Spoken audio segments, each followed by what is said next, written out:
Nous sommes dans la joie ce matin, Dieu de gloire, d'être dans ta présence.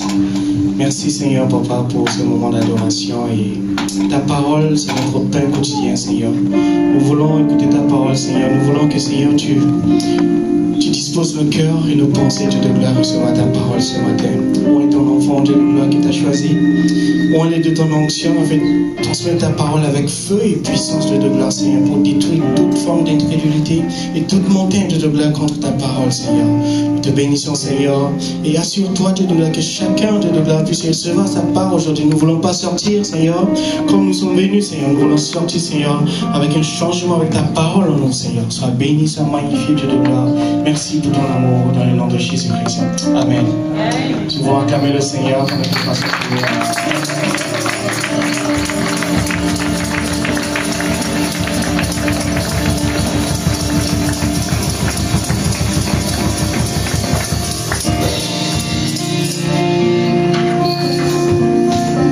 Merci, nous pouvons prendre place. Je salue tous au nom du Seigneur Jésus. Et nous rendons grâce à Dieu. C'est qui nous garde en vie et nous permet de partager sa parole. Je tiens encore à remercier ceux qui ont pensé à me bénir par leur bien, par leur prière. Mais je ne vais pas oublier quelqu'un qui m'a béni une semaine avant, Espérance. Espérance est venue me voir et m'a dit, pasteur, tu as vu que tu es un bon pasteur, je vais te bénir avec un $2. Je dis que les enfants, dès qu'ils ont l'argent, ils pensent toujours à dépenser. J'ai dit, ces $2 là, je vais cacher. J'ai pas d'espérance, garde pour toi, non. Je pense qu'une journée, quand j'aurai vraiment faim, j'aime un chocolat, je vais manger en passant. Ouais, Espérance, $2. Et j'étais vraiment content parce que dès que les petits enfants ont l'argent, ils pensent toujours tout de suite aux bonbons. C'est rare qu'on voit qu'ils pensent à offrir, bien que certains les font aussi. Donc, nous voulons partager la parole de Dieu cet après-midi. Et notre thème s'intitule « Les choses révélées aux enfants ». Je m'excuse, aujourd'hui, je n'ai pas fait les PowerPoint. Donc, les choses révélées aux enfants, c'est qui est notre thème. Et nous avons nos textes. Le premier se trouve dans Luc 10, 17 à 22. Le deuxième texte se trouve dans Matthieu 11, 29 à 30. Donc, ce sont nos textes que nous allons utiliser aujourd'hui. Donc, nous allons, sans plus tarder, lire les premiers textes qui sont dans Luc. Luc 10, 17 à 22.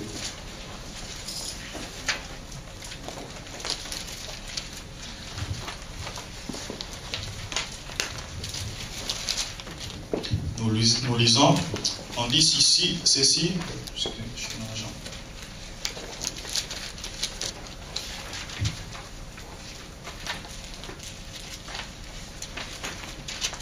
donc Luc chapitre 10 verset 17, on dit ceci, les 70 revinrent avec joie, disant, Seigneur, les démons même nous sont soumis en ton nom.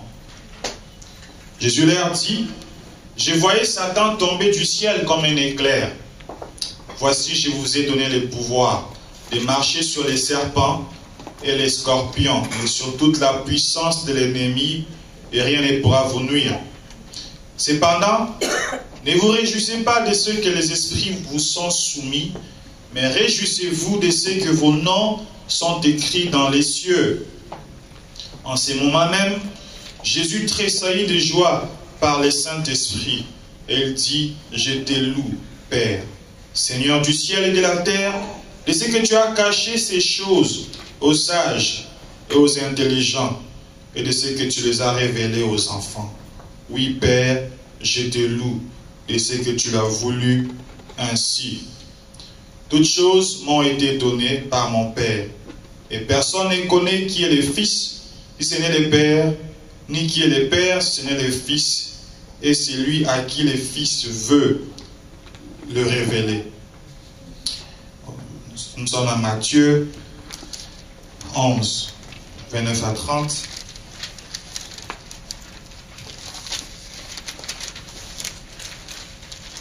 C'est presque le même texte, c'est juste la fin qui est différente. Donc je prie le même élément, mais à la fin de Matthieu aussi. Matthieu 11, 29 à 30. Si vous voyez dans 25, 28, 27, c'est le même texte que Luc. Nous, à Matthieu, on prend la dernière partie. Donc Jésus dit, « Venez à moi, vous tous qui êtes fatigués et chargés, et je vous donnerai du repos. Prenez mon joug sur vous et recevez mes instructions, car je suis doux et humble de cœur, et vous trouverez du repos pour vos âmes. Car mon joug est doux et mon fardeau léger. » Amen. Amen. Donc, nous allons voir ici les contextes de cette histoire. Ici, nous voyons directement Jésus en train de prier. Et Jésus est dans la joie parce que les choses ont été révélées aux enfants. Des choses cachées. Dans sa prière, il dit, je te loue parce que tu as caché ces choses, tu as révélé aux enfants. Donc ici, pour bien comprendre le contexte, Jésus est sur la terre, il passe ses derniers jours sur la terre. Bientôt, il va passer par la croix, il va mourir, il va ressusciter pour que nous puissions avoir cette vie, pour que nous puissions être ici aujourd'hui. C'est grâce à cet acte qu'il avait posé. Donc Jésus, il va désigner 70 autres disciples. Il va les envoyer 2 à 2. Et ils vont aller dans les villes où lui-même il devait aller. Il va leur dire, la moisson est grande, mais il y a peu d'ouvriers. Il va leur dire de prier donc les maîtres de la moisson, donc Dieu, d'envoyer les ouvriers dans sa moisson. Et puis il va leur dire, partez. Il va leur donner des instructions. Quand ils vont partir, qu'est-ce qu'ils doivent faire? Comment ils doivent se comporter, comment ils doivent faire tout ce qu'ils doivent faire quand ils vont rencontrer les gens. Donc Jésus les envoie, lui est resté à faire autre chose sûrement. Mais il a donné, dans Matthieu on dit qu'il a donné le pouvoir et de guérir toute maladie, toute infirmité. Donc ils avaient sa puissance, il leur a donné. Ils sont partis. Au retour, quand ils viennent, au verset 17 de Luc 10, on dit les 70 revinrent avec joie, disant, Seigneur, les démons même nous sont soumis en ton nom. Donc pendant qu'eux ils sont allés faire toutes ces activités-là, ce qui les frappait davantage était que les démons étaient soumis quand ils disaient au nom de Jésus. Parce qu'ils avaient vu Jésus lui-même marcher, chasser les mauvais esprits, mais eux, ils se retrouvent seuls et ils font la même chose. C'était merveilleux. Alléluia. Est-ce que vous avez déjà chassé un démon? Vous voyez un démon en train de se manifester, tu dis au nom de Jésus, tu vois la manifestation s'arrêter. Si ceux qui l'ont déjà expérimenté, tu vois que, oh, c'est sérieux ici. Tu ressens que tu as l'autorité et tu vois que ta foi même devient plus dynamique. Alléluia. Amen. Et que tu vois les mauvais esprits se manifester, et puis toi tu pries au nom de Jésus. Je t'ordonne, stop, arrête, sors. Tu vois que ces esprits méchants là sont soumis. Croyez-moi, je vous dis qu'à ce moment-là, tu vois que, waouh, le royaume de Dieu est vraiment réel. Ceux qui reçoivent ces pouvoirs-là pour les faire, quand ils les voient ailleurs se manifester, ils se disent, ah, j'ai compris. Mais ceux qui n'ont jamais expérimenté ça, ils vont dire, ah, ce sont des choses étranges. Vous allez voir souvent les Juifs, quand Jésus fait des miracles, ils ont dit, il s'est passé des choses étranges parmi nous. Parce qu'un paralytique était ressuscité. Donc les disciples, ils vont là-bas, dans un premier temps, ils disent, les démons nous sont soumis en ton nom. Donc, nous allons voir à peu près 5 points aujourd'hui. Donc, le premier point, nous voyons ici, au retour des disciples, est que les démons sont soumis devant le nom de Jésus. Mais, qui sont les démons? Les démons sont des esprits méchants. La Bible dit que nous ne combattons pas contre la chair et le sang, mais contre les esprits méchants. Notre thème, c'est les choses révélées aux enfants. Donc, j'ajouterai les choses cachées, révélées aux enfants. Donc, quand les disciples sont partis, je ne sais pas qu'est-ce qu'ils pensaient quand Jésus leur a dit, je donne les pouvoirs. Sûrement, ils se sont dit, oh, nous avons le pouvoir. Bon, on va aller, on va voir ce qui va se passer. Mais arrivé là-bas, c'est leur plus grand étonnement hein, que les démons leur ont été soumis au nom de Jésus.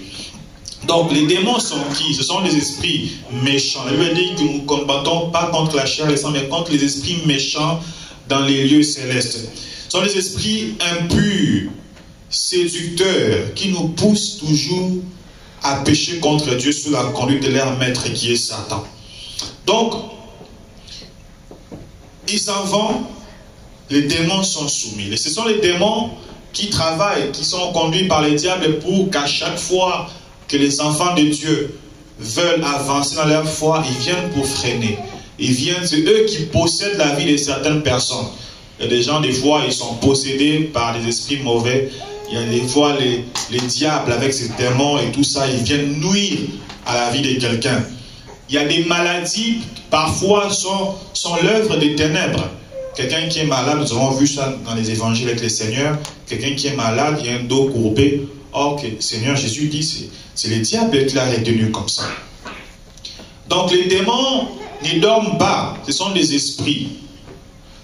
Si nous dormons, mais eux ils ne dorment pas, ils travaillent. La Bible nous dit que le voleur, le diable, il vient faire quoi? Il vient pour égorger, détruire et faire beaucoup de choses pour nuire à la vie des enfants de Dieu. Donc, ce premier élément ici, nous voyons ici que les disciples reviennent et disent que les démons sont soumis au nom de Jésus. Deuxième élément, le nom de Jésus. Nous sommes dans cette salle ici. Si j'ai dit que une autorité que vous connaissez sûrement, si on annonce le nom de quelqu'un, tout le monde va savoir qui est cette personne-là. Admettons, si je dis Satan, même si je dis les diables, même les petits enfants, là, ils savent que les diables, c'est un mauvais, n'est-ce pas? Si on dit, je vais t'appeler les diables, ils savent que c'est un mauvais. On n'a même pas besoin de les présenter. Tout le monde sait. Même les païens, quand on parle du diable, ils savent que le diable, c'est un mauvais.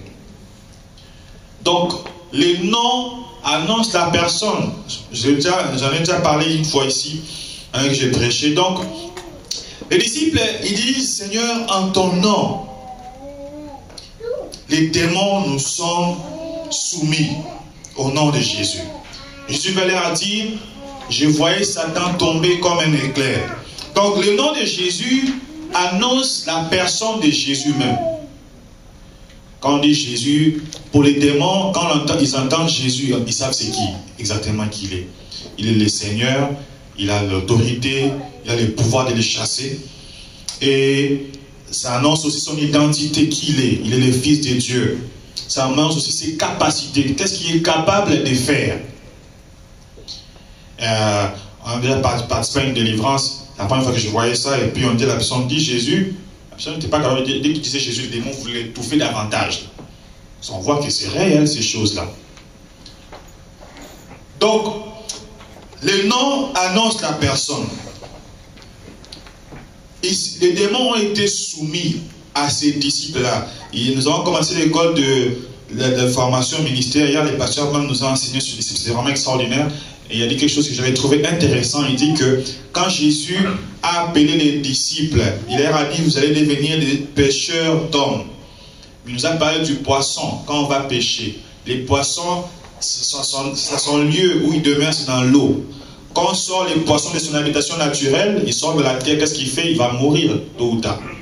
Et quand on nous sort, quand le Seigneur nous pêche par ses envoyés, ses disciples, il nous sort des vagues déferlantes de la vie du monde. C'est tout ce que le monde vient pour nous pousser, nous presser, nous nuire, et nous amène dans le lieu de la paix du Seigneur. Là où le Seigneur est, en fait, que nous puissions vivre comme le Seigneur le veut. Donc, quand les disciples reviennent vers le Seigneur et disent, Seigneur, il y a un élément déjà de soumission. Donc, le nom de Jésus, le deuxième point. Donc, le premier point, j'ai dit, les démons sont soumis devant le nom de Jésus. Parce que j'ai expliqué ce qui sont les démons. Je suis qu'on ne rentre pas en détail, mais nous savons en général qu'est-ce qu'ils font. Ils viennent nuire. Ils viennent nous empêcher d'avoir une vie chrétienne dynamique aussi. Ils nous empêchent d'avoir une vie de prière. Tu peux avoir ta bonne résolution de dire que je veux vraiment, cette année, l'année commence le 1er janvier, je veux vraiment être assidu avec le Seigneur. Ils viennent te souffler des affaires, te donnent des programmes, des affaires, tout, pour qu'on ne puisse pas avoir une relation dynamique avec le Seigneur.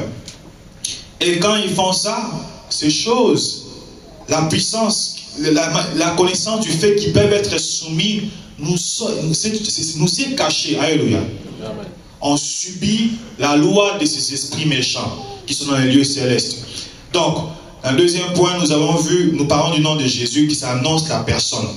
Mais qu'est-ce qui a fait en sorte que les disciples, après avoir prié et que les démons puissent se soumettre à eux, ils ont prononcé le nom de Jésus? Nous connaissons l'histoire de ces jeunes, ces gens dans la Bible qui sont allés chasser les fils du sacrificateur là, Séva, qui sont allés, ils ont dit on te chasse au nom de Jésus, que Paul prie. Le démon a dit, ah bon? Depuis quand vous venez me chasser? Je connais Paul, je connais Jésus, mais vous êtes qui? Et on connaît l'histoire, comment ils ont été tabassés d'une manière vraiment, d'une manière grave. Donc les disciples, qu'est-ce qui a fait en sorte que les disciples aillent?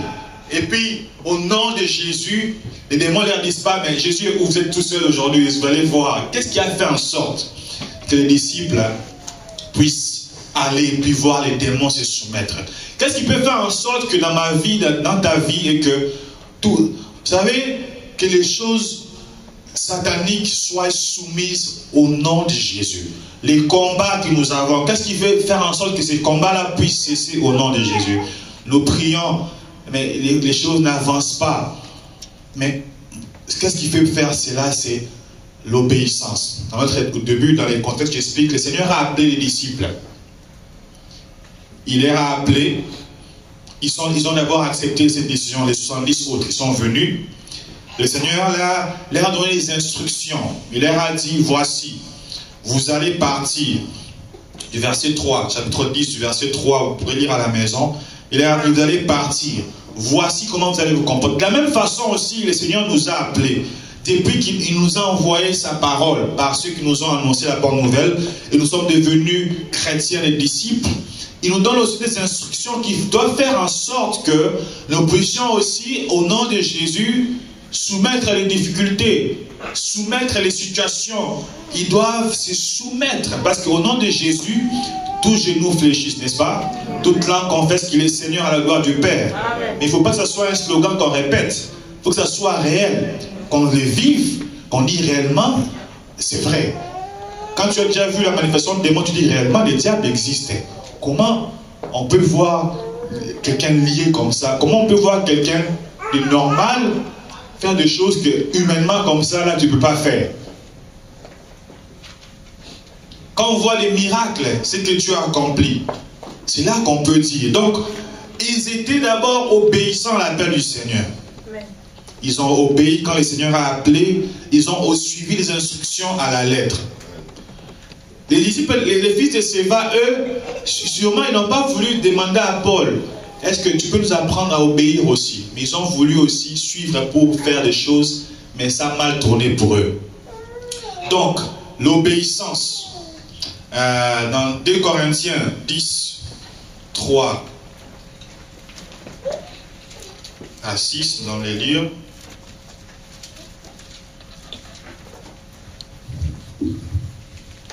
Corinthiens 10, 3 à 6, on dit ceci: si nous marchons dans la chair, nous ne combattons pas selon la chair, car les armes avec lesquelles nous combattons ne sont pas charnelles, mais elles sont puissantes par la vertu de Dieu pour renverser des forteresses. Nous renversons les raisonnements et toute hauteur qui s'élève contre la connaissance de Dieu, et nous amenons toute pensée captive à l'obéissance de Christ. Nous sommes prêts aussi à punir toute désobéissance lorsque votre obéissance sera complète. Donc, la punition de la désobéissance se manifeste lorsque notre obéissance est complète. Notre obéissance dans les Seigneurs. Donc, on voit ce qui est important ici dans ce deuxième point pour que le nom de Jésus soit efficace. Parce que quand tu dis à ta situation, au nom de Jésus, redresse-toi, ta situation, on dit, mais je connais Jésus, mais toi, je vois que vous n'êtes pas en relation. Alléluia. Amen. Je vois que vous n'êtes pas en relation. Désolé, je ne bouge pas d'ici. Quand on va à un endroit et puis le propriétaire n'est pas là, tout le monde peut jouer au chef. Hein. Dès que le chef vient, il dit non, qui sortait d'ici là? Là, il va dire, ah, mais c'est le chef, on doit laisser. Mais s'il n'y a pas de chef, on va te dire, mais t'es qui toi? Donc, l'obéissance, les disciples sont venus, ils ont reçu l'instruction et ils se sont appliqués à cette instruction-là. Et ils ont vu les choses changer. Il y a des choses qui peuvent rapidement changer dans notre vie, mais c'est parce que le Seigneur nous rappelle, parce que nous ne sommes pas obéissants par rapport aux instructions. Il ne suffit pas de dire, bon, je n'ai même pas une vie de péché, mais c'est quoi les péchés même? Les péchés, c'est manquer les buts. Alléluia. C'est à chaque fois, je l'ai répété ici, je répète encore, à chaque fois que Dieu dit que je dois faire ça, moi je ne fais pas, comme l'apôtre Jacques nous a dit, que si nous savons faire des bonnes choses, on ne les fait pas, nous péchons. C'est ça, nous manquons à chaque fois le but. Nous n'appliquons pas les instructions. Dieu dit dans la Bible que vous dites que mes lois sont difficiles. Il dit, oh, il dit non, c'est pas pénible, mais c'est vous qui n'arrivez pas. Donc, ici nous voyons les disciples, ils sont venus Seigneur. D'abord, ils sont revenus Seigneur. Les seigneurs, c'est qui? Les seigneurs, c'est lui, il est maître de toutes choses. Donc, nous lui appartenons. Il est le maître de notre vie, il doit normalement nous conduire à chaque fois. Jésus a dit, pourquoi m'appelez-vous Seigneur, Seigneur, si vous ne faites pas ce que je vous demande de faire? Et donc, les démons, quand ils viennent, on peut avoir la meilleure résolution en 2016. Je vais être fidèle dans mon engagement avec le Seigneur. Janvier, février, mars. Nous sommes déjà en avril, hein? Alléluia. Il faut qu'à chaque fois que la parole est annoncée, ça doit nous interpeller. Est-ce que je suis engagé avec le Seigneur? Pourquoi je n'arrive pas? Il faut se poser des questions. Pourquoi je n'arrive pas? C'est quand on voit les obstacles qu'on peut chercher maintenant des solutions. Mais si on reste comme ça, au 31 décembre aussi, on va faire des vœux, mais c'est que nous allons voir plus dans le texte comment le Seigneur va être content. Pourquoi il est content? Donc nous voyons qu'il faut se soumettre, obéir à l'appel du Seigneur. Il appelle pas pour rien. Comme une fois je disais, quand les parents appellent les enfants, ils n'appellent pas juste par plaisir. Soit ils vont l'envoyer, soit ils ont des instructions, sinon ils sont dans leur chambre. Les enfants m'ont dit, oh non, les parents, des fois, les appellent pour rien. C'est faux, ils ne peuvent pas vous appeler pour rien. Quand on appelle, il y a toujours quelque chose. Donc quand le Seigneur nous appelle, parce que lui, il est le précurseur. Il dit, ne vous inquiétez pas, j'ai vaincu le monde. Donc, il y a personne qui nous disait que les disciples, c'est celui qui suit les pas du Seigneur. Donc c'est-à-dire que lui, il sait chaque coin et recoin, il sait comment on doit marcher, parce que lui, il a vaincu le monde. Il sait ce qu'il faut faire pour être victorieux. Donc, quand il nous appelle, il nous donne des instructions, c'est à ces moments-là, et si nous les mettons en pratique, bien sûr, c'est à ces moments-là qu'on peut dire au démon, soumets-toi. Parce que, il continue. Jésus dit, je voyais Satan tomber du ciel comme un éclair. Les diables, Satan, quand il a été rebelle dans les cieux, il a été précipité, mais on l'a précipité dans les lieux célestes. Il a encore un peu d'influence dans certaines sphères. C'est pour cela, l'apôtre Paul dit, nous ne combattons pas contre la chair, mais contre les esprits méchants dans les lieux célestes. Donc, ils sont en train de polluer l'environnement. Il y a un temps, dans les années à venir, quand les jugements de Dieu vont commencer à s'abattre comme il faut sur la terre, parce que ça a déjà commencé, il sera précipité maintenant sur la terre. Il n'aura plus accès à ces espaces-là. Ça sera encore plus grave. Mais déjà qu'il est dans les sphères, dans les lieux célestes, il continue déjà à influencer la vie des gens. Dans les mal, bien sûr. Donc le Seigneur a dit, je l'ai vu tomber comme un éclair. Jésus dit, verset 19, je vous ai donné le pouvoir de marcher sur les serpents et les scorpions et sur toute la puissance de l'ennemi. Et rien ne pourra vous nuire. Donc, le troisième point, nous comprenons que le pouvoir du Seigneur est notre partage. C'est quelque chose que des fois, les chrétiens ignorent. Que le pouvoir nous a été donné. Jésus même, dans Matthieu 28, Il dit, tout pouvoir m'a été donné. Allez, ça c'est l'instruction encore, allez, faites de toutes les nations des disciples, les baptisant au nom du Père, du Fils et du Saint-Esprit. Ça aussi, ça fait partie c'est un commandement. Allez. Et ces textes-là veut dire, vous continuez de marcher jusqu'à ce que je revienne. Vous êtes toujours en train d'aller faire des disciples. Et donc, le pouvoir nous a été donné de marcher sur les pouvoirs, sur la puissance de l'ennemi. Et rien ne pourra vous nuire. Donc, l'ennemi, le diable, l'apôtre Pierre dit quelque chose d'intéressant ici. Regardons dans 1 Pierre 5, 6. On dit ceci. Humiliez-vous donc sous la puissante main de Dieu, afin qu'il vous élève au temps convenable. Et déchargez-vous sur lui de tous vos soucis, car lui-même prend soin de vous. Soyez sobres, veillant qu'il dévorera. Résistez-lui avec une foi ferme, sachant que les mêmes souffrances sont imposées à vos frères dans le monde. Donc ici on dit que le diable rôde comme un lion rugissant, cherchant qu'il dévorera. On s'entend que si on voit un lion là-bas, même si on dit qu'il n'est pas, c'est pas un lion, un sauvage, qui va s'approcher? L'instinct animal. J'ai vu quelqu'un la dernière fois, ceux qui sont en train de... Les gens là qui... comment on les appelle? Qui sont en train de... Ils jouent avec les animaux et tout ça, les gardiens. Il est rentré dans les cirques et tout ça. Les lions qui est son ami, là, les lions là qui était son ami depuis tous les jours. Ouh, les lions là rattrapé ici là. Les lions ne voulaient pas le lâcher. C'est sur YouTube, regardez. Les lions ne voulaient pas le lâcher. Ils ont essayé, donc chaque fois qu'ils voulaient bouger les lions. Et puis ce sont des bêtes féroces, hein, ils savent comment tuer là. Ils savent qu'ils peuvent t'attraper ici. Jusqu'à ceux qui sont venus, ils ont tiré sur les lions.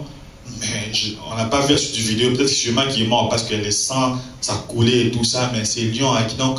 Des fois, on dit que votre adversaire, le diable, rôde comme un lion rugissant. Mais qu'est-ce que nous on fait des fois? Oh ben c'est les lions là, nous sommes habitués avec ces lions là.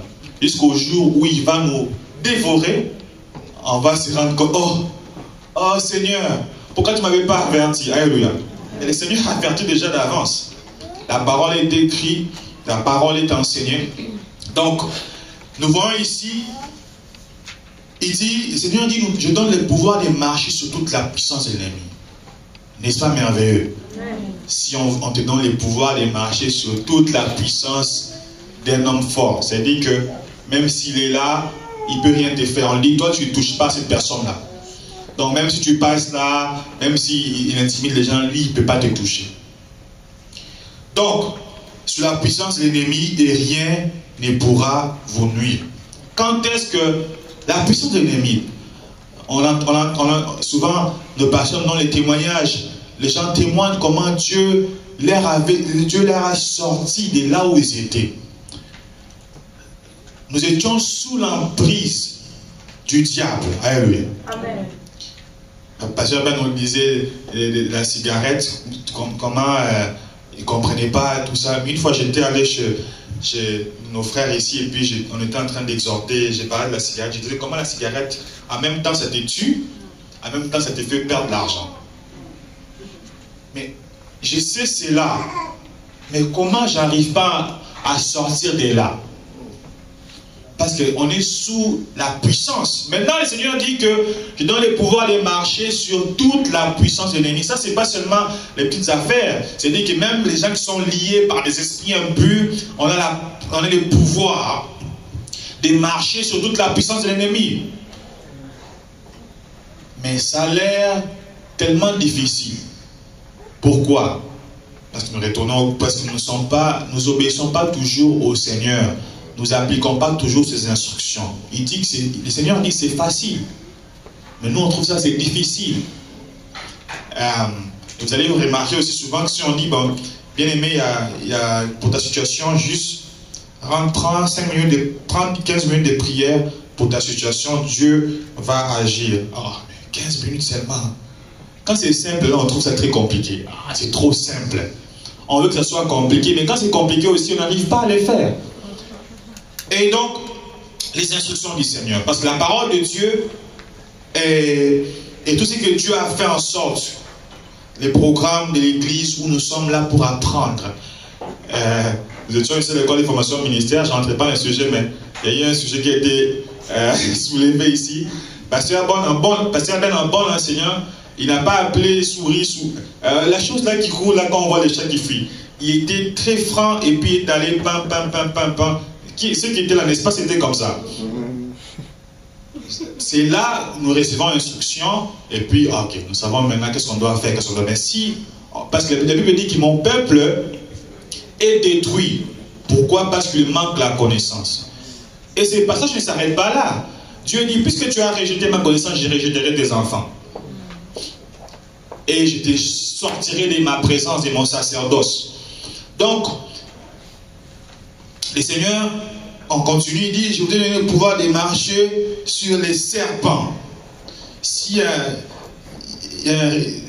J'aime pas les reptiles, je trouve vraiment les serpents là, ça me fait tellement peur. Les serpents physiques là, pas les serpents démoniaques qui me font pas peur parce que Christ est en nous, alléluia. Ici on dit les serpents et les scorpions. Ça c'est Jésus qui parle. Hein. Il dit Jésus donne le pouvoir de marcher. Je me souviens quand on était plus jeune, dans notre quartier là-bas, on avait tué un serpent, mais on l'avait mis dans la rue là. Et il est mort. Ils ont dit il est mort. Mais qui va passer là? On pense toujours qu'il n'est pas mort pour de vrai, parce qu'il peut réagir, mais il est mort. Donc le Seigneur dit, je vous donne le pouvoir de marcher sur les serpents. N'est-ce pas merveilleux de marcher sur les serpents? Et les scorpions. Les scorpions, j'ai cherché une définition des scorpions, on dit que ils sont souvent cachés dans des régions chaudes, sous des pierres, et puis ils ont une aiguille avec un venin mortel à la queue. Donc tu marches, tu ne vas pas te rendre compte, et puis tu as le venin. Il y a une dame qui est décédée, elle fait des spectacles avec les cobras et tout ça, et puis le cobra l'a mordu, et puis elle n'a pas voulu recevoir les soins, et puis elle voulait continuer son spectacle, et puis elle est morte sur scène. Donc, les esprits mauvais, quand des fois ils nous piquent aussi, tout ça, des fois on continue. Mais un jour on risque de mourir aussi, alléluia. Amen. Et sur les serpents et les scorpions, le Seigneur a dit, je vous ai donné le pouvoir de marcher sur toutes les situations normalement qui doivent nous renverser, qui doivent nous abattre complètement. Mais le Seigneur nous donne le pouvoir de marcher. Mais à quel moment nous arrivons à le faire? Seulement quand nous sommes obéissants. Quand nous recevons les instructions et nous les mettons en pratique. Il y a un comédien, j'ai oublié son nom, c'est un comédien nord-américain, il racontait comment il avait des problèmes, des difficultés pour payer son loyer, et puis sa mère lui demandait, est-ce que tu as lu ta Bible? Il disait, ah maman, comment il s'appelle? Kevin Hart, ouais. Et puis sa mère, elle disait, est-ce que tu as lu ta Bible? Ah maman, oui, mais j'ai besoin d'argent. Sa mère a dit, est-ce que tu as lu ta Bible? Oh oui, il a menti même, il a dit, oui, j'ai lu la Bible. Mais le jour où il est retourné pour lire la Bible, sa mère avait mis tout l'argent pour payer les loyers dedans. Il était comme, oui, mais tu vois, on lui dit, va voir, va prendre ce qu'il faut. Mais lui, il veut toujours aller chercher, ah non, mais donne-moi ça comme ça, comme ça, comme ça. Il ne voulait pas écouter les instructions de sa mère. Alors la Bible nous dit, mon fils, ne néglige pas l'instruction de ta mère. Sa mère lui dit, vas-y. Il ne voulait pas écouter. Et le Seigneur nous donne les instructions. Ce n'est pas pénible, mais quitte à nous de combattre contre notre propre personne. Dit, Seigneur, je vais vraiment faire ma part. Parce que le Seigneur a déjà fait sa part. On peut faire des prières, Seigneur, aide-moi vraiment à... Mais si tu ne fais pas ta part, si je ne fais pas ma part, rien ne va se passer. La discipline et tout ça. Il ne vous arrive pas des fois les matins comme ça, ça ne tente pas d'aller au travail, de sur les lits comme, ah, tu regardes la montre et bouffe, 5h, 5h10, 5h20. Surtout quand on sait que les bus passent à 7h, je peux les rater. Des fois, il m'arrive, je traîne. 6h, 7h, 6h40, oh mon Dieu, vite. Là, c'est accélération, tu fais tout pressé, tu cours. Tu arrives au travail déjà essoufflé, tout ça. Donc, l'obéissance aux instructions du Seigneur. C'est que le Seigneur veut que nous puissions obéir, être pratiques. Il y a d'autres délivrances qui vont s'opérer dans nos vies seulement quand nous servons les Seigneurs. Des fois, tu n'as pas besoin qu'on puisse prier pour toi par cette situation. Quand tu sers les Seigneurs, le Seigneur commence à te transformer et puis tu vois, c'est fini cette histoire-là.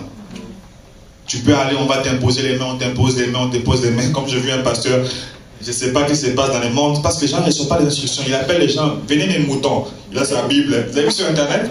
Il est en train de marcher et puis, au moins des papas et des mamans qui sont là et puis ils marchent, ils appellent mes moutons. Est-ce qu'il lui est mort sur la croix pour quelqu'un? Ils sont les brebis du Seigneur. Il appelle, venez mes moutons. Ils suivent. Comment voulez-vous que les païens se convertissent? Quand ils voient, mais ces gens-là, c'est quoi? Est-ce que vous avez vu les apôtres faire des choses comme ça dans la Bible? Non. Et les gens aiment des endroits comme ça. C'est là qu'ils sont là-bas, c'est là qu'ils sont en train de s'aimer, c'est là qu'ils sont en train de faire beaucoup de choses qui n'ont rien à voir avec l'évangile. Donc, les choses cachées, les démons, on est conscient, le Seigneur nous montre que les démons nous sont soumis déjà. C'est qui à nous de faire ce qu'il faut faire. Le nom de Jésus, c'est à nous. Le Seigneur est en nous. Nous allons voir ça à la fin. Qu'est-ce qu'il dit lui-même par rapport à cela? Donc, les points ici où nous sommes, au verset 19, il dit, et sur toute la puissance de l'ennemi, et rien ne pourra vous nuire. Cela ne veut pas dire que le diable ne veut pas te laisser tranquille. Là. Quand tu vas aller frapper les démons, attends-toi si tu reçois aussi des coups aussi. On dit, dans une guerre, il y a des batailles. Il y a des batailles que tu vas perdre. On voyait les rebelles quand ils venaient au Congo là-bas. Oh non, ils ont pris Kisangani. Oh non, ils ont pris. Ils sont en train de combattre. Au fur et à mesure, ils avancent. Ils avancent. Jusqu'à ce qu'ils, dès qu'ils attrapent, ils arrivent à Kinshasa, boum, c'est fini là. Ah, la guerre est finie, même s'il y a des poches de résistance. Donc, il se peut, dans la marche, dans les combats, tu as des coups aussi, parce que c'est normal. Hein. L'ennemi, c'est pas quelqu'un, c'est quelqu'un qui est redoutable aussi. Un lion rugissant comme Pierre l'appelle. Il rôde comme un lion rugissant. Donc, mais rien ne pourra vous nuire. Rien ne pourra nous nuire seulement quand nous sommes obéissants au Seigneur. Amen. Et verset 20, le Seigneur dit, cependant, ne vous réjouissez pas de ce que les esprits vous sont soumis, mais réjouissez-vous de ce que vos noms sont écrits dans les cieux. Alléluia. Ça, c'est un élément important. Les disciples, on aime ça. Vous savez, quand vous commencez à servir le Seigneur et puis vous voyez la puissance se manifester, tu dis que ça va là. Au début, mais à un moment donné, tu vas dire, mais finalement, c'est quoi? Tu pries pour les gens, ils tombent, ils ne changent pas. À un moment donné, tu dis que non, peut-être qu'il y a autre chose à faire. Et les gens, tu sens que wow, c'est bon. Et les gens, ils retiennent que ça. Tu as vu? Oh, le pasteur là, il est puissant. Dès qu'il parle.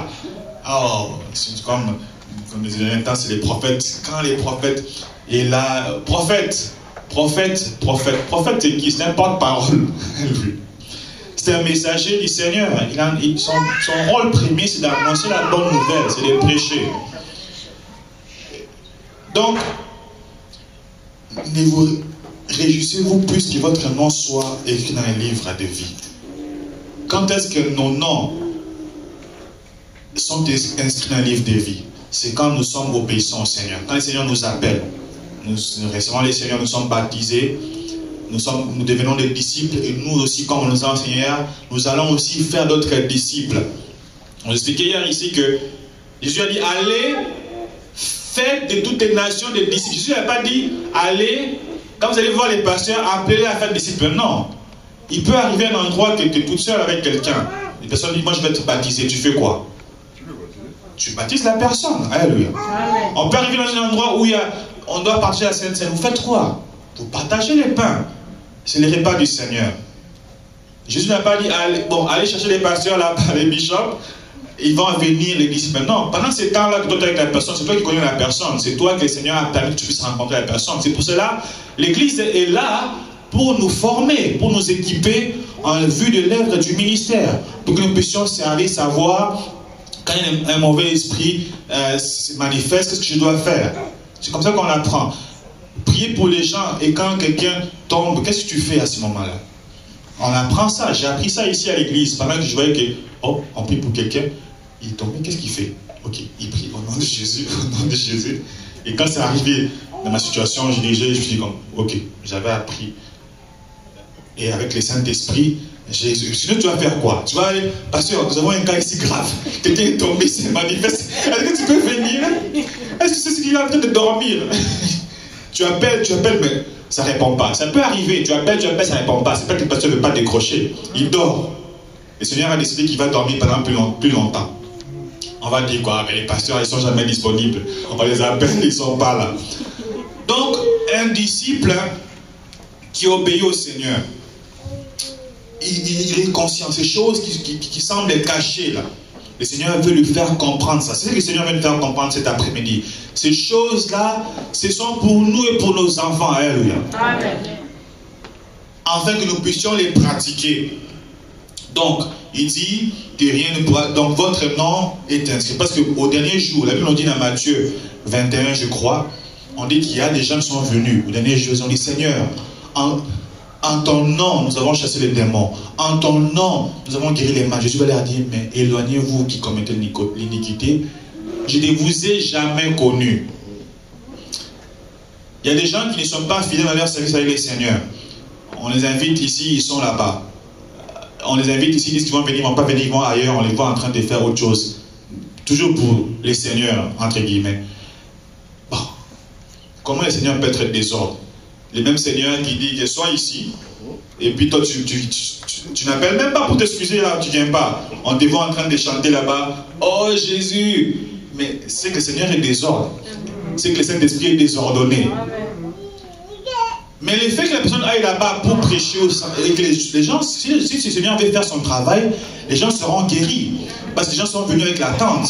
Et ils vont penser que, oh oui, on l'a fait. Mais ces gens-là, c'est eux au dernier jour qu'on va leur dire, vous là, je ne vous ai jamais connus. Ils vont dire, oh mais en ton nom, oui.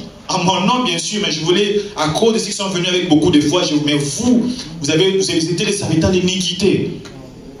C'est très important face à l'engagement que nous prenons et tout ça. Ça, c'est ces choses que le Seigneur veut nous faire comprendre. Il y a beaucoup de gens, ils sont là, gauche, droite et tout ça. Mais ces gens-là, eux, ils vont payer. Ça, c'est grave parce que quand vous lisez dans Matthieu, on ne dit pas que je vous connaissais, moi, mais je vous ai perdu de vue. Le Seigneur dit, je ne vous ai jamais connu. Donc, ça veut dire que ce que tu as fait là, tu as travaillé en vain. Donc, il dit que vos noms sont écrits dans les cieux. Les noms écrits dans les cieux, c'est aussi quand nous... J'ai parlé avec certains jeunes, j'ai dit, mais depuis que vous avez accepté le Seigneur, comment le Seigneur s'est manifesté dans votre ministère? Combien de personnes vous avez amenées au Seigneur? Combien de gens ont été impactés par votre vie et ils sont venus au Seigneur? Alléluia. On doit se poser la question aussi. Depuis, ça fait 5 ans, comment tu as impacté, le Seigneur t'a utilisé pour impacter la vie des gens autour de toi? On doit s'asseoir, faire le bilan. Wow, mon ministère, est-ce que mon ministère progresse? On n'a pas besoin d'être là, que tout le monde sache. Les choses qu'on fait dans les secrets, notre Père qui est dans le lieu céleste nous les rend. Amen. C'est très important. Donc, si j'examine, je vois que, je ne suis vraiment pas efficace dans mon appel au Seigneur, il y a des gens que Dieu a placés, il y a des enseignements qui sont là pour nous aider ensemble, que nous allons et faire la volonté du Seigneur. Donc, le Seigneur a dit, verset 21, en ces moments, Jésus tressaillit de joie par le Saint-Esprit. Il dit, je te loue, Père, Seigneur du ciel et de la terre. Je sais que tu as caché ces choses aux sages et aux intelligents. Et je sais que tu les as révélées aux enfants. Oui, Père, je te loue. Je sais que tu l'as voulu ainsi. Donc, le Seigneur s'est réjoui à chaque fois que les choses qui sont à notre portée sont révélées. Le Seigneur s'est réjoui à chaque fois qu'il te voit, toi et moi, nous sommes assurés. Il voit que nous n'arrivions pas et puis il voit que nous prenons la résolution de les servir comme étant les seigneurs. Que ce soit dans notre vie personnelle, que ce soit dans notre vie, dans la vie de l'église, c'est très important. Dans certaines formations des jeunes que j'ai suivies, on disait aux jeunes, quand les jeunes veulent se marier, ils doivent s'assurer d'avoir non seulement les week-ends libres, mais aussi une journée de la semaine où ils vont louer les seigneurs, ils vont venir pratiquer, être dans la vie de l'église. Sinon, ce sera difficile. J'ai eu une amie à moi, qui m'expliquait. Je dis, mais waouh, toi tu es marié, mais tu es quand même là dans les activités. Elle m'a dit, parce que quand j'ai rencontré mon fiancé là, il y a quelque chose que je ne négociais pas. S'il y avait une activité à l'église où moi je faisais et qu'on voulait aller au resto, je dis non, je dois aller à mon activité. Quand ils sont mariés, quand les maris veulent dire, oh, mais il dit, mais souviens-toi, comment on avait commencé. Donc ça dit, ces choses-là, elles est pratiquées déjà. Amen. Mais si toi, tu ne les pratiquais pas les jours où tu veux aller la prière, elle dit, allez où? Va là-bas. Donc elle m'a expliqué ça, j'étais comme, wow, c'est très bien. J'avais vraiment aimé la façon dont elle pense et tout ça. J'ai dit, mais elle connaît vraiment les seigneurs. Elle dit, je ne peux pas blaguer parce que je me dis, je devais faire ça comme ça. Maintenant, quand il dit, mais souviens-toi, et puis, oh oui, c'est vrai. À savoir que la personne n'était pas seulement une personne qui priait pour avoir les mariages. Alléluia. On voit que c'est la personne qui connaissait son Seigneur. Donc, ces choses, quand ces choses nous sont révélées, le Seigneur est content. Imaginez Jésus. On dit, Jésus a prié, je te loue, Seigneur du ciel, de la terre. La Bible dit qu'il avait tressailli de joie par le Saint-Esprit. Donc, à chaque fois que nous sommes conscients de cette réalité, que les démons qui nous empêchent d'être même fidèles à nos engagements avec le Seigneur, venir même une fois par semaine pour prier, à la minute où nous sommes conscients que ces esprits peuvent être soumis au nom de Jésus, le Seigneur est tressailli de joie par le Saint-Esprit. Alléluia. Il est content, il est joyeux. Comme un père. Est-ce que vous imaginez que chaque fois qu'il y a une réunion de famille, les pères voient toujours, il y a toujours Roger toujours absent. Et puis Roger, il rate toujours les réunions des familles quand on parle, et puis toujours vient à la fin du mois pour demander de l'argent. Est-ce que le père, même s'il a l'argent, est-ce qu'il va lui donner? Il ne va pas lui donner. Réunion, le père dit, mais ma famille, je veux avoir une nouvelle direction, comment on va faire les choses? Et puis, on arrive là, la réunion de mercredi par exemple, le père avait parlé de ces actifs qu'il a qui n'étaient pas là-bas, mais Roger n'est jamais là. Il y a un problème. Même les autres vont commencer à bouder, mais là, il manque toujours les réunions là et tout ça. Et si les pères lui donneraient l'argent, les autres vont dire, ah, c'est quoi, nous aussi on ne viendra pas dans les réunions. Donc, chez Dieu, nous ne sommes pas en démocratie. Hein, oui. C'est la théocratie. Comme dans une famille, les parents sont là, ils dictent la loi. Je vais aller chez mes amis. Non, tu ne sors pas. Alors, tu boudes. Que tu boudes, tu ne vas pas sortir. Tu vas bouder à ta chambre quand tu veux, tu ne sors pas. Est-ce que cela t'empêche d'aller au frigo pour manger? Tu vas manger. C'est pas un endroit où on est là dans la dictature. C'est pas la dictature non plus. Où on est là, on est comme là, non, mais tu as cette liberté-là, mais c'est comme ça. Nous obéissons et les pères voient. Je me souviens, je pense que j'ai déjà raconté ici, qu'on était allé à la BTB Technique Kamek, quand j'étais au cégep, nous sommes arrivés, et puis, premier match, on a perdu. Aïe, aïe. Le coach a dit, vous ne sortez pas les soirs. Tout le monde voulait sortir parce que nous sommes très loin de Montréal. Toute la vie, c'est vrai que les équipes de Montréal sont arrivées. Donc, nous sommes des stars à ce moment dans la ville. Le coach a dit, vous ne sortez pas. Tout le monde est frustré. On était à l'hôtel en bas et tout ça. Et nos amis, ils ont dit, eux, ils vont sortir. Ils ont décidé de sortir, ils sont allés. À minuit, le coach vient dans les chambres, il regarde, il voit personne dans les chambres, il va en bas, il nous trouve en bas. Il dit, ok, c'est bon. Elle dit, où sont les autres? Ils ne sont pas là. Donc, eux, ils ont voulu montrer qu'ils sont plus intelligents que moi. Ils verront. Le lendemain matin, il fait froid là-bas en Abitibi. Il neigeait. Le coach les a fait faire des sprints dans la neige. Ils ont fait des push-ups dans la neige. Et puis, il les a vraiment punis. Donc, pour dire que le Seigneur est content. Quand ces choses, nous sommes conscients des choses, quand nous savons que sa puissance est en nous, et que nous pouvons marcher sur les scorpions, sur les serpents. Mais plus on attend, plus le temps passe aussi. Alléluia. Amen. Parce que les jours ne s'arrêtent pas, les minutes, les secondes continuent de tourner. C'est que ce qu'on aurait pu obtenir dans 5 ans, on va l'obtenir peut-être dans 15 ans. Or, le Seigneur ne veut pas de ça. Le Seigneur veut que nous puissions recevoir toutes ces choses. Mais sauf que, il dit, les instructions, on doit les recevoir et les mettre en pratique. Verset 22, il dit, toutes choses m'ont été données par les pères, et personne ne connaît qui est le Fils, si ce n'est le Père, ni qui est le Père, si ce n'est le Fils, et c'est lui à qui le Fils veut le révéler. La plus grande joie du Seigneur, c'est que nous puissions comprendre ces choses, connaître qui nous sommes, notre identité dans le Seigneur. et nous appliquer. Ça prend la discipline, c'est pas facile, mais quand on veut, on peut. Et le Seigneur nous rend capable de le faire. Parce que la vie éternelle, c'est quoi la vie éternelle? Jésus définit la vie éternelle. Or, la vie éternelle, qui te connaisse, toi, le seul et véritable Dieu, et ton envoyé Jésus-Christ. C'est ça la vie éternelle. On n'a pas besoin de faire des actes de religion, mais quand on connaît qui est Dieu, on sait ce qu'il attend de nous. Qu'est-ce qu'il veut qu'on fasse? Quand on connaît le Fils, on sait quel travail il opère en nous. Et on obéit. Donc, les fils révèlent toutes ces choses. Les fils révèlent les choses cachées, les choses qui peuvent tourmenter la vie de tes parents, la vie de tes enfants. Les fils, les pères le savent. Il veut nous révéler ces choses-là. Mais comment il va révéler des choses à quelqu'un qui n'est pas disponible? Alléluia. Amen. Ce sont des choses précieuses. Des choses auxquelles, quand le Seigneur révèle, il tressaillit déjà par le Saint-Esprit. Des bonnes choses. Imaginez qu'un enfant un bébé vient à la maison et puis je vais voir de l'eau et puis il y a le verre qui est précieux là. On donne les gobelets parce que les enfants des fois quand ils sont enfants là il peut prendre les gobelets puis il finit puis il tape et il casse.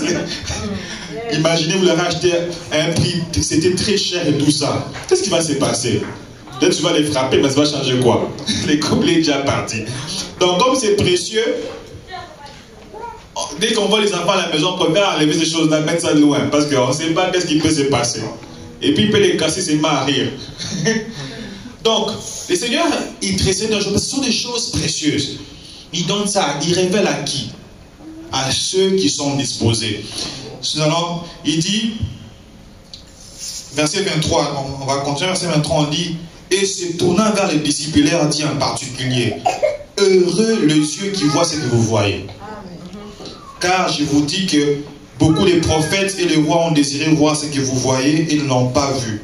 Entendre ce que vous entendez, ne l'ont pas entendu. Amen. Ben, nous, par rapport aux disciples, eux étaient là. Mais nous, c'est encore supérieur. Parce que Christ habite en nous. Amen. Nous, on ne voit pas, mais on vit cela. On doit être plus qu'heureux. Parce que c'est que les prophètes ont cherché. La Bible dit que les prophètes de l'ancien temps, les saluts que nous avons reçus, ils ont fait ça des sujets d'investigation et des recherches. Sûrement, il était dans son laboratoire, dans ces temps-là, il est en train d'examiner comment les Messies viendront. Comment ça s'est passé? Il n'avait pas, mais nous l'avons vu. Nous les contemplons à chaque jour. On a Matthieu 11, 29. Il dit ceci. Verset 28, si on commence là, donc ça fait suite à, quand il dit, je vais commencer au verset 27 plutôt, il dit, toutes choses m'ont été données par mon Père, et personne ne connaît les fils, si ce n'est les pères, et personne non plus ne connaît les pères, si ce n'est les fils, et à celui que le fils veut le révéler. Donc, quand le Seigneur voit maintenant, face à ces situations-là, face à ces choses qui sont à notre portée, mais nous n'arrivons pas à voir, il nous a révélé ces choses-là. Parce qu'il veut, il dit, venez à moi, vous tous qui êtes fatigués et chargés, et je vous donnerai du repos. Qui nous fatigue, qui nous charge? La Bible nous parle de quand Noé est né. Ses parents étaient contents parce que la terre était tellement maudite que c'était difficile. Les parents, ils ont dit, ah, voici votre fils va nous aider et tout ça. Et le Seigneur dit, venez à moi, vous qui êtes fatigués et chargés, je vous donnerai du repos. Je ne sais pas quelle charge t'empêche de recevoir les instructions du Seigneur et puis de les mettre en pratique. Alléluia. Amen. Est-ce que ce sont des soucis, des inquiétudes, des choses qui ne progressent pas? Ces charges-là que le Seigneur veut. Il dit, venez à moi, vous tous qui êtes fatigués et chargés, je vous donnerai du repos. Prenez mon joug sur vous et recevez mes instructions, car je suis doux et humble de cœur, et vous trouverez du repos pour vos âmes, car mon joug est doux et mon fardeau léger. Quand on parle du joug, quand on voit le vol, c'est cette histoire-là qu'on met pour guider et tout ça, à ce moment-là, c'est lui qui est en train de travailler. Le Seigneur dit, mais moi je veux travailler à votre place. Mais simplement, vous abandonnez, vous à moi. Mais s'abandonner, parce que la chair entre en compte aussi. La chair dit, mais non, tu peux pas te fatiguer. La chair dit, mais non, fais ceci, cela. Mais il dit, venez à moi, venez, et je vais vous faire expérimenter cela. Ce qui est important, nous allons vers la conclusion, ce qui est important est que nous puissions vraiment nous abandonner au Seigneur. De commencer au moins ces processus-là. La vie de prière, c'est difficile. C'est difficile de prier quand tu es tout seul dans ton coin, surtout dans ces pays. Comment je vais arriver jusqu'à 5 h du matin? On arrive jusqu'à 5 h du matin. Physiquement, je me dis, oh, jusqu'à 5 h du matin. Quand ça arrive à 1 h là, aller de 1 h jusqu'à 4 h, ce n'est pas rien. Hein?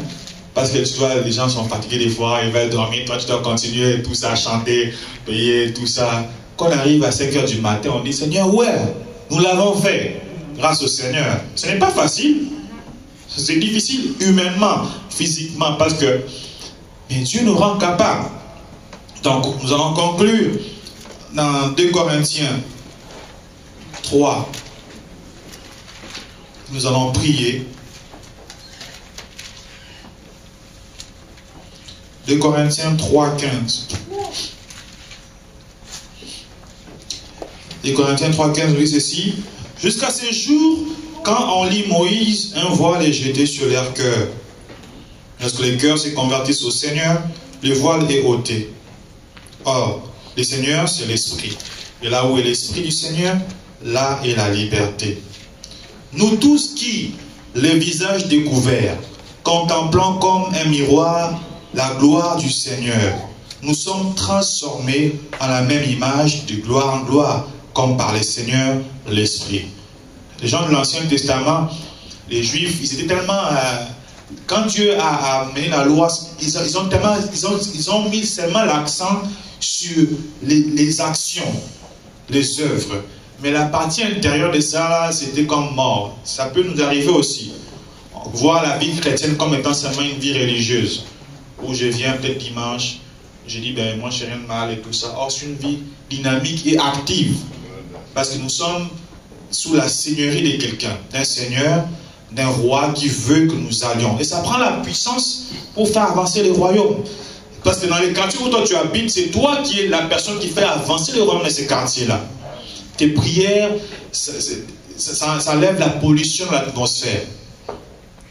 Mais ici, il y a un danger. Donc, quand Paul dit, quand on lit Moïse, quand il parle, quand on pense aux religions, ces choses cachées, que le Seigneur nous révèle, on n'arrive pas à les voir. On est voilé. On dit, un voile est jeté sur les cœurs. Or, la foi vient de ce qu'on entend. Ce qu'on entend vient de la parole de Christ. Mais on entend où? On n'entend pas par les oreilles. On n'entend pas notre cœur. Parce que ça peut rentrer dans les oreilles, ça passe là. Mais quand les cœurs les reçoivent, les cœurs, l'endiosissement tombe. Et il dit jusqu'à quand les cœurs se convertissent au Seigneur, les voiles est ôté.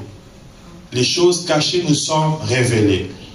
Et il y a la liberté du Seigneur. C'est à ce moment-là qu'on peut dire à démon, qu'on fait partie chanter, démon, arrête-toi au nom de Jésus. La victoire est certaine. Par le sang de Jésus. Nous tous qui les visages découverts, nous qui sommes sauvés, à qui le Seigneur révèle ces choses, nous qui sommes les enfants de Dieu, le Seigneur nous révèle ces choses. Nous, à qui ces choses sont révélées, Paul nous dit, nous contemplons comme dans un miroir la gloire du Seigneur. Nous sommes transformés en la même image, cette image de gloire en gloire, comme par le Seigneur, comme par l'Esprit. Alléluia. Amen. Puis nous allons incliner nos têtes, nous allons prier. Seul Dieu connaît notre situation. Seul Dieu connaît quel serpent, quel scorpion, chaque jour, veulent nuire à notre vie. Seul Dieu sait. Mais cet après-midi, il nous dit, je te donne les pouvoirs. Il dit, je vous donne les pouvoirs de marcher sur la puissance de l'ennemi. Sur toute la puissance. Il dit, sur toute la puissance de l'ennemi, elle ne pourra vous nuire. À mon nom, vous êtes capable de le faire. Mais qu'est-ce qui nous empêche de voir? Qu'est-ce qui nous empêche d'être fidèles? Pourquoi nous n'arrivons pas? Nous allons prier particulièrement cet après-midi, demander au Seigneur, Seigneur, ôte mon voile. Aide-moi à recevoir tes instructions et que je puisse les mettre en pratique. Je viens à toi, oui, je viens à toi. Je viens à toi, tel que je suis. Je viens à toi. Je viens à toi. Oh, oui, je viens à toi. Oh, je viens à toi. Je viens à toi, tel que je suis. Oui, je viens à toi. Je viens Oui, à toi. avec mes fardeaux, je viens à toi. Avec mes charges, je viens à toi. Je viens à toi, tel que oh oui, je viens à toi. Oui, je viens à toi. Oh, je viens à toi. À toi, tel que oh oui, je viens à toi. Oh Seigneur, oui, je viens à toi. Oh, je viens à toi. À toi, tel que je suis. Tu m'as aimé, Seigneur Jésus. Tu m'as aimé. Tu m'as aimé, Seigneur Jésus. Tu m'as aimé. Oh, alléluia.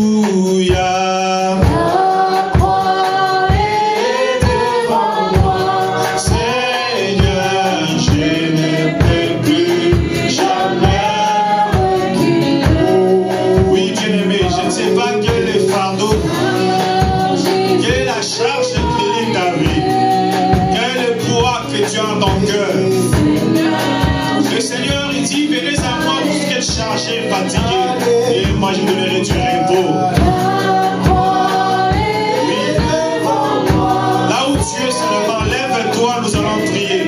Que le Seigneur te décharge. Et là où tu es assis, qu'est-ce qui t'empêche de servir le Seigneur? Qu'est-ce qui t'empêche? Lève-toi simplement. Lève-toi où tu es de ton banc. On va prier. Que le Seigneur te donne la force. Que tu sois capable de toi aussi. Venez à moi. Seigneur Jésus, tu m'as choisi. Tu m'as choisi. Seigneur Jésus, tu m'as choisi. Seigneur Jésus, tu m'as choisi. Seigneur Jésus, tu m'as choisi. Oh, alléluia. La croix est devant toi. Oui, bien-aimé, si tu sens que tu as besoin de la prière, lève-toi. Tu n'as pas besoin d'avancer ici. Lève-toi de ta place. Nous allons prier pour toi. Afin que le Seigneur te donne la force. Afin que le Seigneur te permette. Ne rentre pas avec ta charge. Ne laisse pas les démons continuer à nuire à ta vie. Oui, lève-toi d'où tu es. Lève-toi d'où tu es. Nous avons nos yeux fermés. Nous allons prier le Seigneur. Qui donne la force, la capacité. Seigneur Jésus, tu m'as béni. Seigneur Jésus, tu m'as béni.